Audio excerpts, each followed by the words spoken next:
How will you show that a first order reaction, the time required for 99% completion of it is twice the time required to complete 90%. कि एक first order reaction को 99% complete होने के लिए जितना time लग रहा है वो 90% कंप्लीशन में जो टाइम लगता है उसका ट्वाइस होता है. How will you solve that? Can anyone give some hint or clue or formula what is to be used?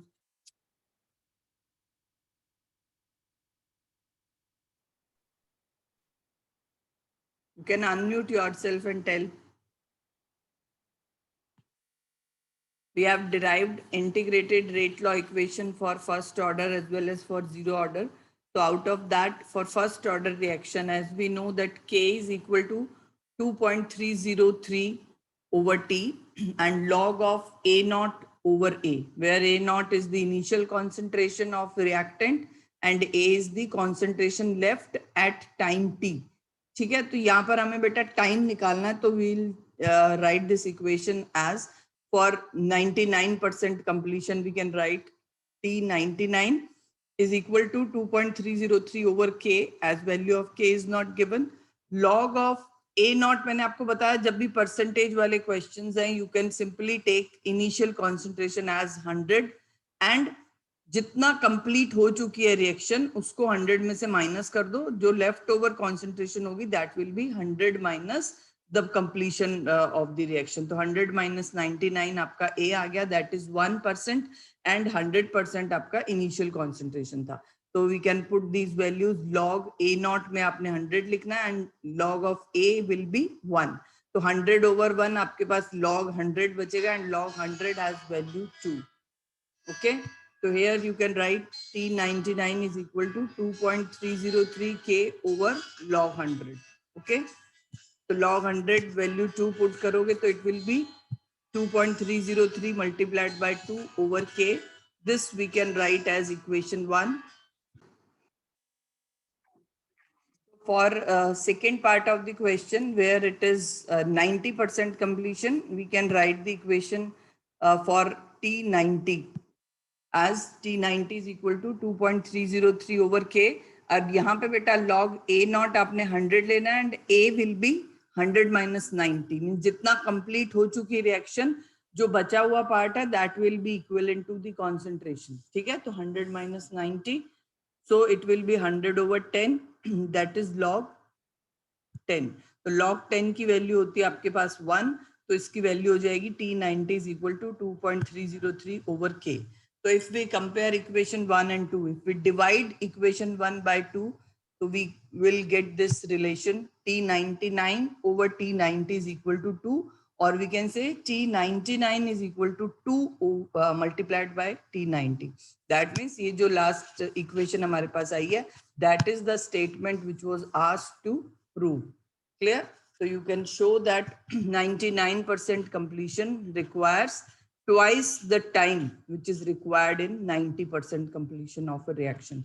So it is simply we can derive this relation by using integrated rate law for first order. बस आपको ये जो percentages given होती हैं थोड़ा सा इसको statement को ठीक से पढ़ना है. If it is as completion 99% completion है तो means just 1% reactant is left, and if it is as that 99% reactant is still left, तो थोड़ा सा ध्यान से, क्योंकि दोनों तरह से ही क्वेश्चंस में percentages can be given na.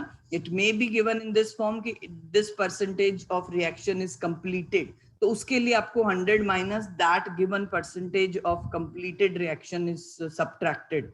But whenever it is asked this much percentage of reactant is left, तो वही percentage ये A की वैल्यू होती है. इन्हीं दो चीजों में गड़बड़ करते हैं बच्चे. दिए होता है रिएक्टेंट की कंसंट्रेशन, उसको भी फिर आप 100 में से माइनस कर देते हो. तो ये थोड़ा सा स्टेटमेंट को बेटा अगर ध्यान से पढ़ोगे तो it will be clear from the question itself कि अगर रिएक्शन इतनी कंप्लीट हुई है मींस वो रिएक्टेंट की वैल्यू नहीं है, that is the completion of the reaction has taken place, उतना रिएक्टेंट यूज हो चुका है. तो 99% completion of reaction means 99% of the reactant has been consumed.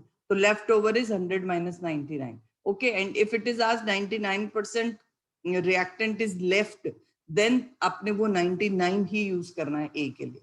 Clear? So in both of the ways it can be given if percentage is used to inform the reactants and all. तो आपको थोड़ा सा ध्यान से पढ़ना है. Completion of reaction is given or concentration of reactant is directly given.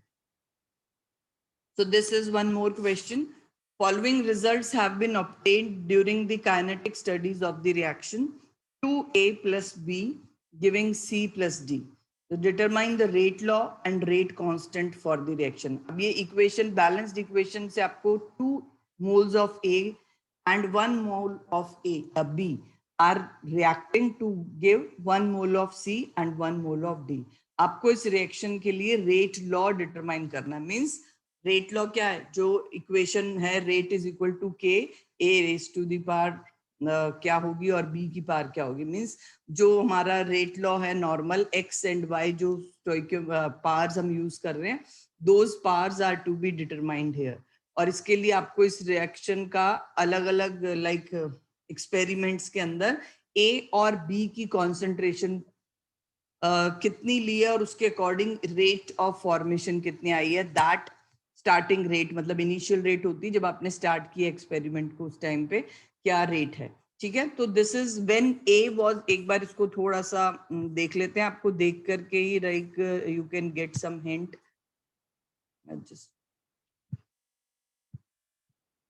This is when A was 0.1 mole per liter and B was also 0.1 mole per liter, then rate of formation of D was 6 multiplied by 10 raised to the power minus 3. Okay, and when A was increased up to 3 times, 0.3 किया इसको 1 से और इसको 0.1 से इसको double किया, then rate was 6 to 7.2. मतलब थोड़ी सी इंक्रीज हुई है इतना. सॉरी 72 हो गया, ये पार भी एक कम हो गई है. तो इट इज दोनों के केस में इंक्रीज करने पे रेट इंक्रीज हो गया. देन नेक्स्ट केस में इसको कांस्टेंट रखा 3 को, लाइक ए को 0.3 रखा एंड बी इज डबल्ड. तो बी डबल करने के बाद रेट जो है 7.2 से 2.88 10 raised to the power minus 1. Means ये अप्रोक्सीमेटली 4 टाइम्स इंक्रीज हो गई है यहाँ पे. मतलब इसको आपने कांस्टेंट रखा था एंड बी इज डबल्ड, तो rate of reaction almost gets doubled.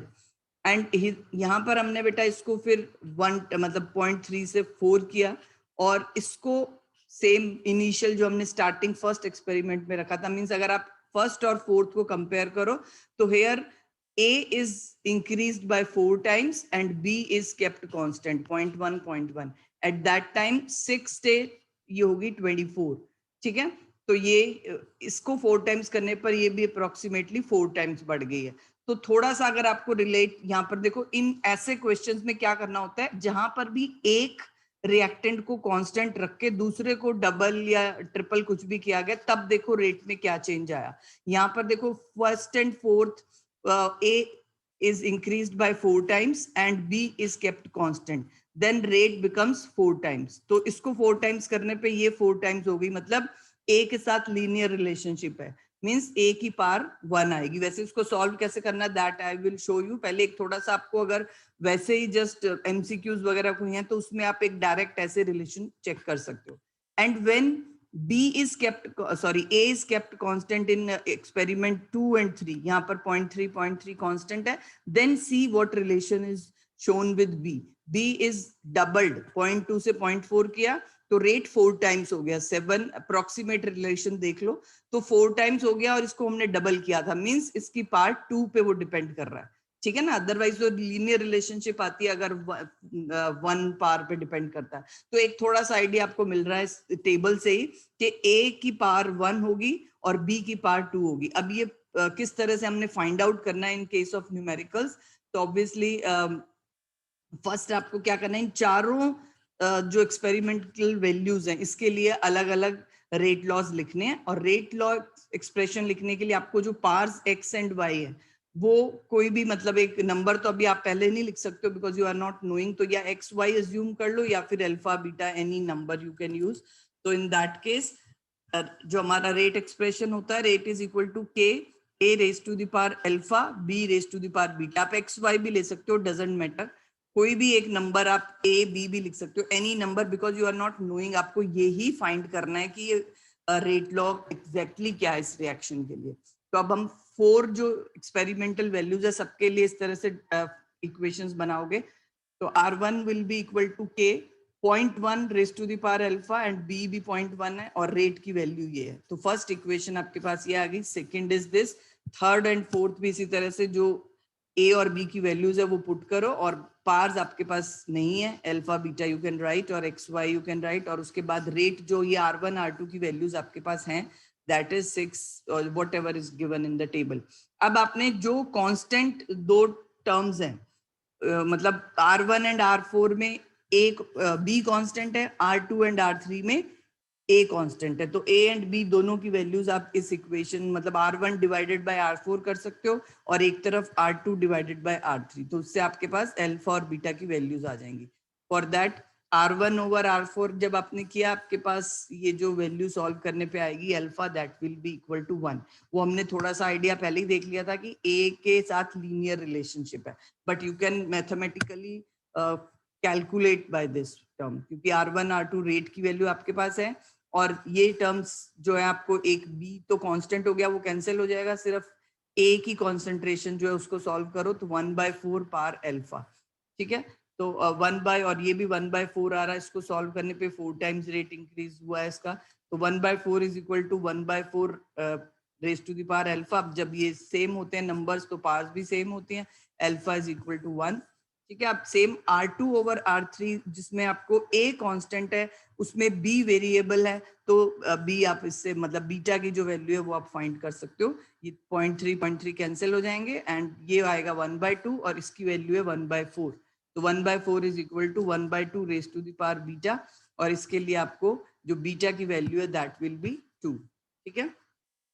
अब रेट लॉ एक्सप्रेशन आपका क्या बन गया, अल्फा। अब इसी इक्वेशन में ये जो ऊपर मैंने स्टार्ट किया था जिस इक्वेशन से, यहाँ हमें तब नोन नहीं था what is alpha and beta, now we know alpha is 1 beta is 2, तो we can write rate law expression as k a raise to the power 1 b raise to the power 2, ठीक है। तो order with respect to a 1, with respect to b it is 2, overall order of the reaction is 3, ठीक है। अब दूसरा question है इसमें, एक तो रेट लॉ हमने फाइंड कर लिया, अब आपने रेट कांस्टेंट भी निकालना है। अब आपके पास A की पावर भी है, B की पावर भी है, तो इन चारों में से किसी भी इक्वेशन में आप वो अल्फा और बीटा की वैल्यू 1 एंड 2 पुट करके K फाइंड कर सकते हो। तो यहाँ फर्स्ट इक्वेशन से किया हुआ है, otherwise you can do from any equation because K remains constant in every step. जितने भी एक्सपेरिमेंटल स्टेप हैं अगर एक ही रिएक्शन के लिए हैं then K will be constant, that is why the name is given as rate constant. तो आप इनमें से किसी भी इक्वेशन में अल्फा और बीटा की वैल्यू पुट करके 1 एंड 2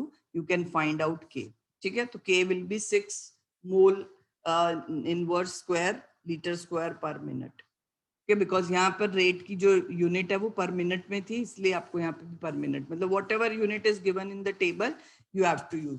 तो इस तरह से इनिशियल रेट होती है जब एक्सपेरिमेंट स्टार्ट किया आपने, इनिशियल कॉन्सेंट्रेशन क्या लिए उस टाइम पे रेट क्या है, ठीक है। तो initial rates can also be used to find rate of the reaction and rate law, मतलब जो स्टोइकियो ये पार्स हैं उन कॉन्सेंट्रेशन टर्म्स की वो हम फाइंड कर सकते हैं if we know initial rates for variable, मतलब जो भी कॉन्सेंट्रेशन आपने वेरी की है ए या बी की, उसके आपके पास वैल्यू है इनिशियल रेट्स की। नेक्स्ट इज पहले इससे पहले एक ये चीज कर लेते हैं, फर्स्ट ऑर्डर रिएक्शंस या कोई भी ऑर्डर की रिएक्शन अगर रिएक्टेंट्स की कॉन्सेंट्रेशन गैसियस स्टेट में गिवन है तो उस टाइम पे हमारे पास, अभी हम पढ़ रहे हैं कि rate is directly related to the concentration of reactant, but in gaseous state reactants में be given in like reactants जो है अगर गैसियस फेज में तो उनकी मोलर कॉन्सेंट्रेशन की जगह प्रेशर,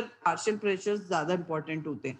तो in that case how we can solve that numerical, अगर रिएक्टेंट्स गैसियस स्टेट में गिवन है और उनकी मोलर कॉन्सेंट्रेशन की जगह उनके पार्शियल प्रेशर्स गिवन है, तो we can derive equation for that. आप न्यूमेरिकल में ऑन द स्पॉट ये डेरिवेशन भी कर सकते हो और अदरवाइज आप डायरेक्टली फाइनल इक्वेशन याद भी कर सकते हो, but here I am going to derive that. Suppose 1 mole of a reactant which is in gaseous form decomposed into 2 substances B and C, both are in gaseous state। सबसे पहले तो ऐसी reactions में सारे ही जो सब्सटेंसेस है वो gaseous state में होते हैं और टोटल ओवरऑल प्रेशर ही कैलकुलेट होता है रिएक्शंस में. तो when time was zero initially, suppose this pressure, जितना भी प्रेशर था मिक्सचर का जब रिएक्शन स्टार्ट नहीं हुआ, that was the initial pressure of reactant only, because products अभी बने नहीं है. तो प्रोडक्ट्स का जो प्रेशर है, partial pressure, that will B zero. Unit आप कोई भी यहाँ पे एटमॉस्फेयर में भी हो सकता है, बार में भी हो सकता है, दैट डजंट मैटर. जो यूनिट है वही यूनिट आप यूज कर लोगे के फाइंड करने में या रेट फाइंड करने में.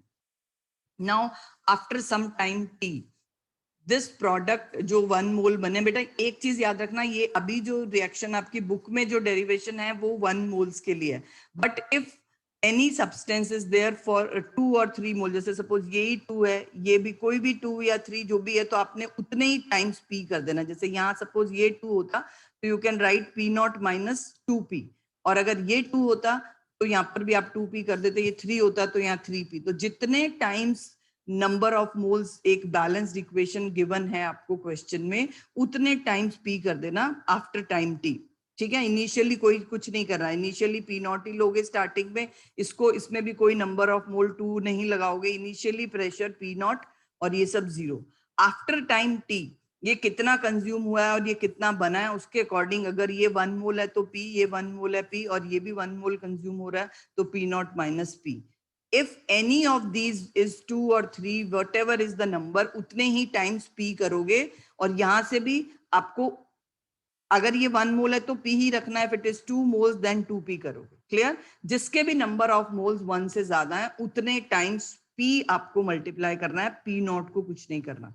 ठीक है, तो now you know that rate law expression for concentration क्या होती है, लॉग ए नॉट ओवर ए होता है. मतलब initial concentration over concentration at that particular time t. We can write equation, integrated rate law equation for first order.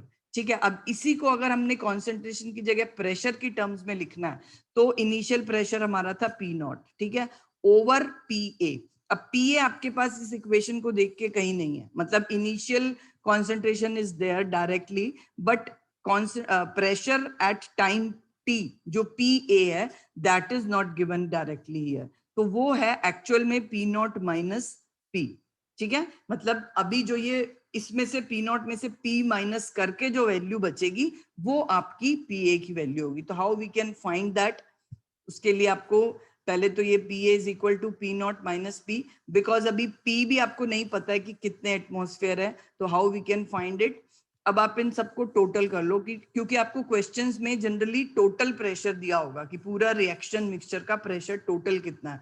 तो आपको total pressure की मतलब इस इक्वेशन में रिक्वायरमेंट नहीं है. You require the left over pressure और the resultant pressure during the reaction at time T, कि कंज्यूम होने के बाद मतलब अब कितना बचा है, क्योंकि हम रिएक्शन में रिएक्टेंट की कॉन्सेंट्रेशन भी लेफ्ट ओवर ले रहे हैं, तो यहाँ पे हमें प्रेशर भी लेफ्ट ओवर रिएक्टेंट का ही लेना है. बट आपको न्यूमेरिकल्स में मिलता है total pressure of the system, तीनों का मिला के, मतलब जितने भी रिएक्टेंट्स और प्रोडक्ट्स हैं उन सबका टोटल प्रेशर गिवन होगा.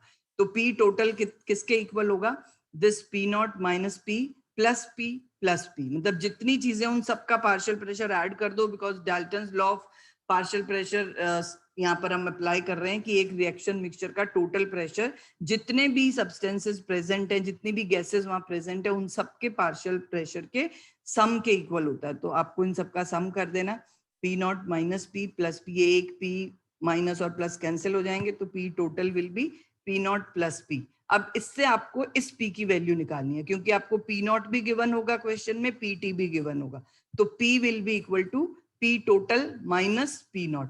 अब ये पी की जो वैल्यू है आप उससे ये वैल्यू फाइंड कर सकते हो, because exactly we need to find this value.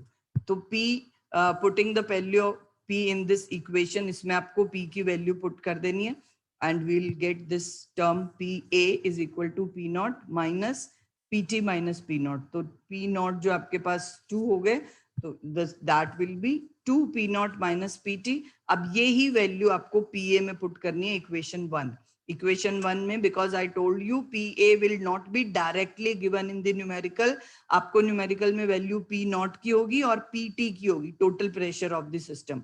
तो पी ए फाइंड कर सकते हो आप इस फॉर्मूला से PA is equal to 2P0 minus PT। और ये आया कहाँ से, ये हमने सॉल्व करके निकाला अभी, PT की वैल्यू निकाल के और उससे फिर P फाइंड किया ये वाला, ठीक है।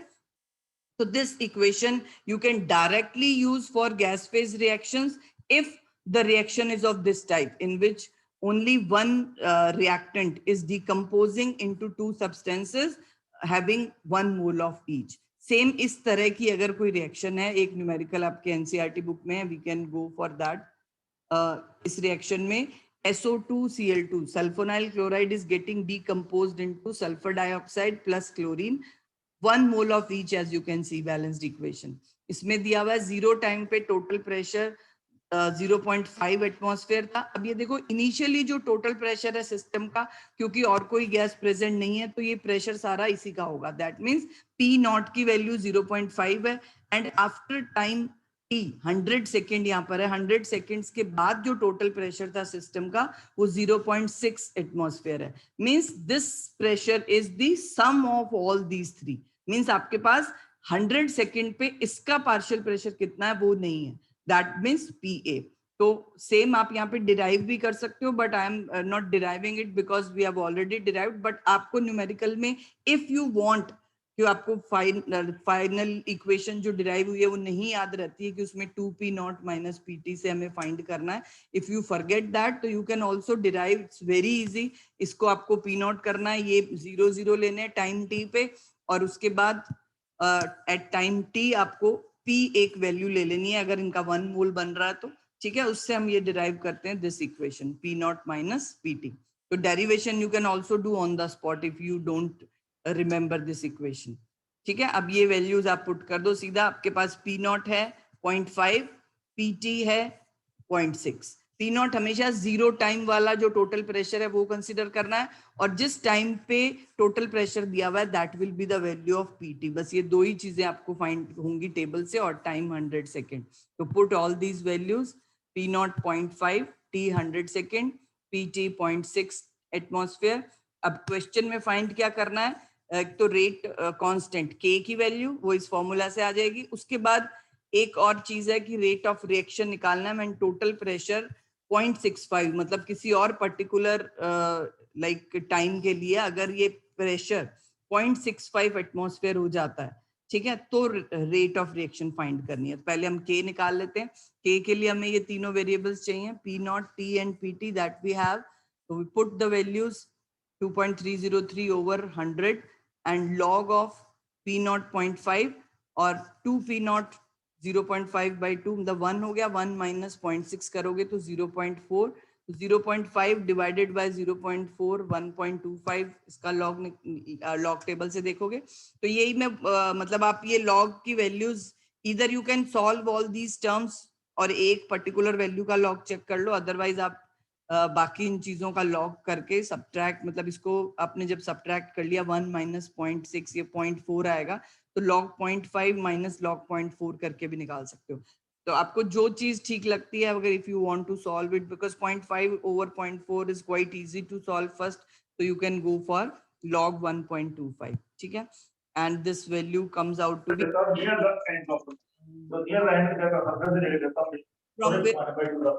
beta mute yourself.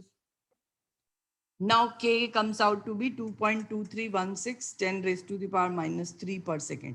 अब आपको याद रखना है रेट ऑफ रिएक्शन निकालनी है, तो रेट आपको रेट लॉ एक्सप्रेशन लिखनी है पहले।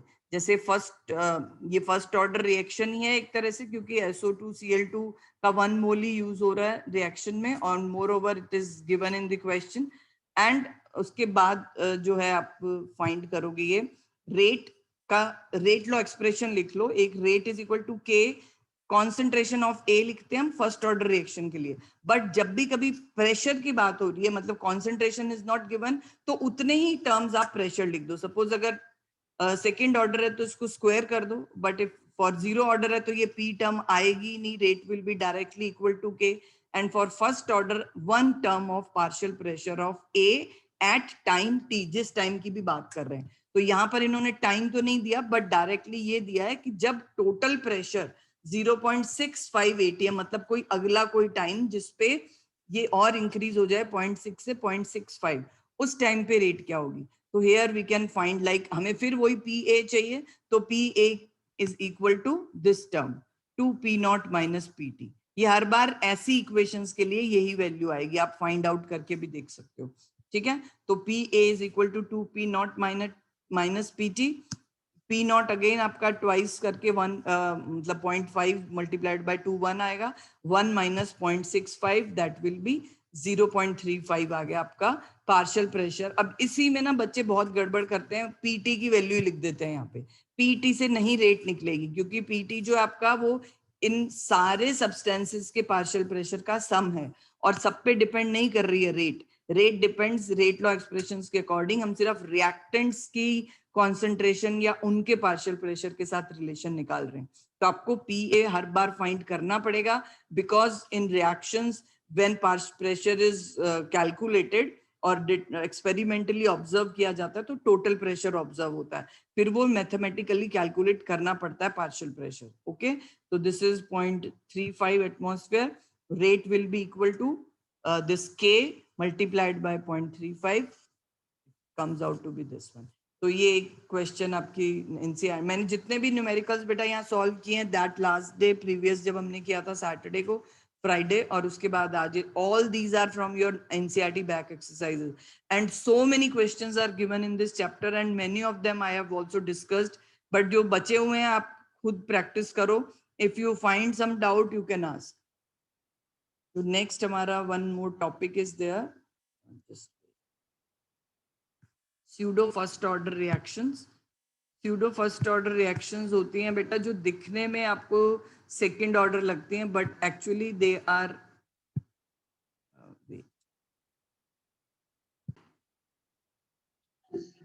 pseudo first order reactions are actually second order reaction, but उनकी जो रिएक्शन कंडीशंस इस तरह की कर दी जाती हैं, या उसमें एक जो सब्सटेंस है वो इतने लार्ज एक्सेस अमाउंट में होता है कि उसकी कॉन्सेंट्रेशन में कोई चेंज नहीं आता, मतलब through out the reaction that concentration of that reactant, second reactant remains constant, तो these reactions behave like a first order reaction. तो such reactions are called pseudo first order reaction. Actually ऐसी reactions में generally क्या होता है, hydrolysis के लिए generally होती हैं, hydrolysis of esters, hydrolysis of sugars, ऐसी रिएक्शंस जिनमें वाटर की कॉन्सेंट्रेशन एक्सेस अमाउंट में होती है।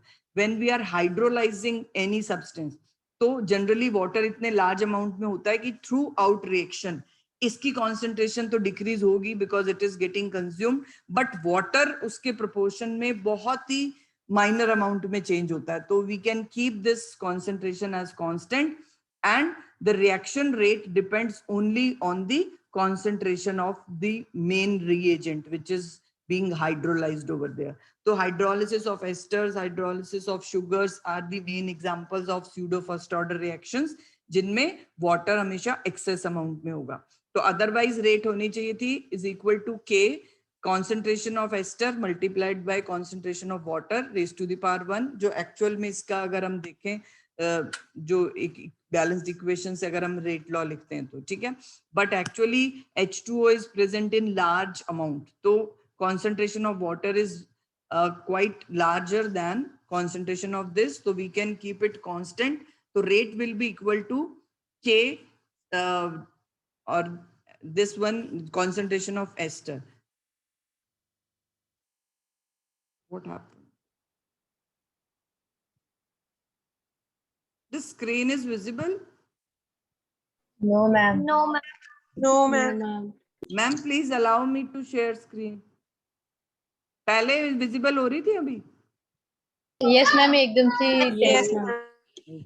विजिबल थी मैम, अभी हुई है। हाँ एकदम से ही पता नहीं, मैं भी वही रीड हाँ स्क्रीन से वो गायब। 1 मिनट मैम कर रही हूँ।